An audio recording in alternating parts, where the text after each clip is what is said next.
Hello everyone. In this video, we are going to study about the smart contracts and Ethereum, which is a part of your unit number 4.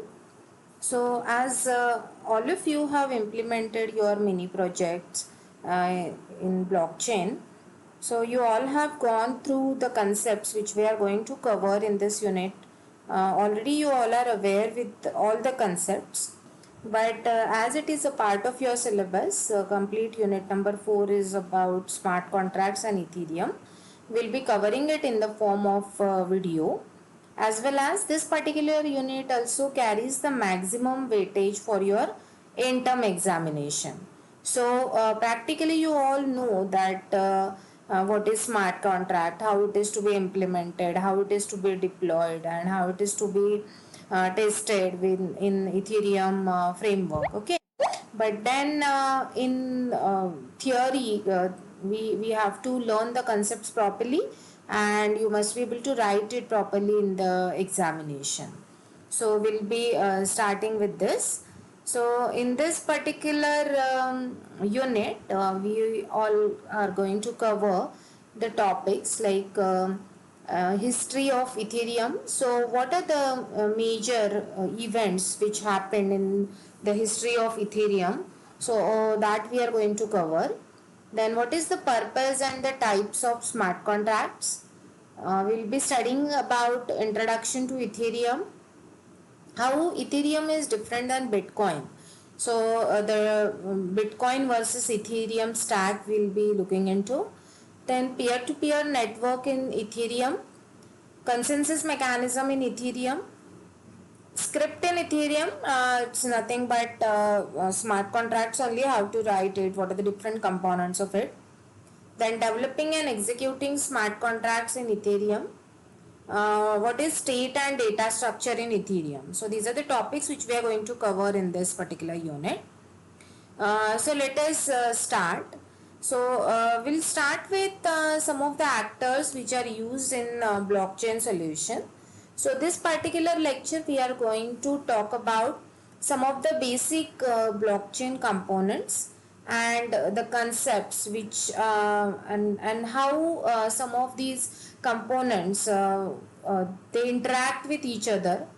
So here in this particular lecture, this will give you the basics for us, like to go before studying Ethereum, what all basic things are there, who all are the actor, who all are the components in blockchain, that we will study, and which will help us in understand it in more detail about Ethereum itself and how Ethereum is architected. Okay.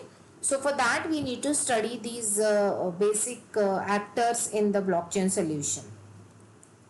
So who are some of the actors in any blockchain solution? So you all have developed a blockchain solution for a particular application. You have selected different applications. So you must have jotted down that who all are the actors. So let us look into who are some of the actors in any blockchain solution. So the very first one is there is a blockchain architect. So blockchain architect is the one who is going to design how the particular blockchain solution is going to be implemented. So we'll figure out what are some of the informations that need to get stored, what are some of the transactions and the business logic, and which needs to be embedded onto the network, and how the network itself should be created. So that all things is decided by the blockchain architect. Again we have a blockchain developer here. So blockchain developer is the one who is going to take what has been architected by the blockchain architect, and they are going to develop the actual code. So developer is actually going to write the smart contract. They will write the actual code that will run on blockchain network itself. Then there will be a network operator. So here we have a blockchain network operator. So network operator is the one who is going to manage and run the blockchain network. So there may be a traditional processing platform, there may be other system of record that the blockchain connects to and might get information from and send the information to that particular system. They are the traditional processing platforms. So there could be external databases that are also a part of overall solution. So those are a part of the overall solution, as well as an important component which we are going to study here is nothing but this membership services. Okay. So what is this membership service here? So whenever you log into your email ID, or whenever you try to generate the email account on any of the website, so what you're supposed to do is, while creating the platform, you have to select for your username, and you have to select for the password. Okay, then your username and password is stored with the system, and you also have to remember. Okay, so you have to give the username and password whenever you try to log into that particular system. So this membership services is nothing but it's a kind of login, right? So for you to access the web services, or when you get an account with Gmail or something, you get username and password. So membership service is actually going to do a little more than that. So it is not just about the username and password, but it is actually going to give you a certificate that will be a digital certificate. So that digital certificate will then allow you to transact on the blockchain network. So here we'll talk about some of these in detail, and as well as there is a blockchain user who is going to perform the business transaction on the blockchain. Okay, so blockchain users are nothing but the ones who are performing the actual transaction. So these users could belong to multiple different organizations so that are participating in this blockchain network.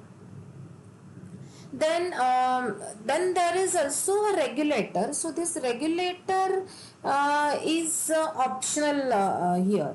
So regulator will come in the kind of private blockchains only. So there is a regulator also who is going to govern the entire system or regulate the system, and the regulator can have a read access or a read only access onto the network. Okay, so the regulator will have oversight into the entire network, what all transactions are taking place here. So he or she will take care of the entire system. So what we have studied here is the actors in the blockchain solution. So this is just a list here, and the details are given here. When you have developed your blockchain solution, you all have played the role of blockchain architect and the blockchain developer both. Okay, because you only have decided what all things will be there on the system.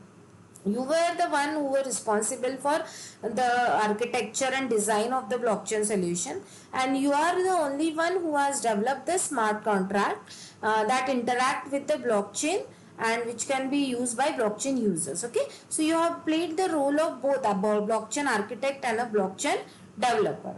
Then we have a blockchain user who is actually going to perform the operation. Here we have a regulator who is going to regulate the things which are happening on the network. Then we have a blockchain operator which manages and monitor the blockchain network, and each business in the network has a blockchain network operator. We have a membership service which provides us a digital certificate. Then we have a traditional processing platform, so an existing computer system which may be used by blockchain to augment the processing. So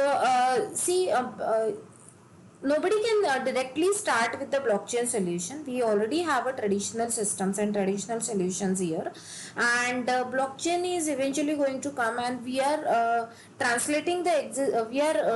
transforming the existing solution from cloud based or some other system to the blockchain based platform. We are just migrating the things. Okay, so the blockchain based system always need to communicate with the traditional processing platform. Okay, Then we also have a traditional data sources.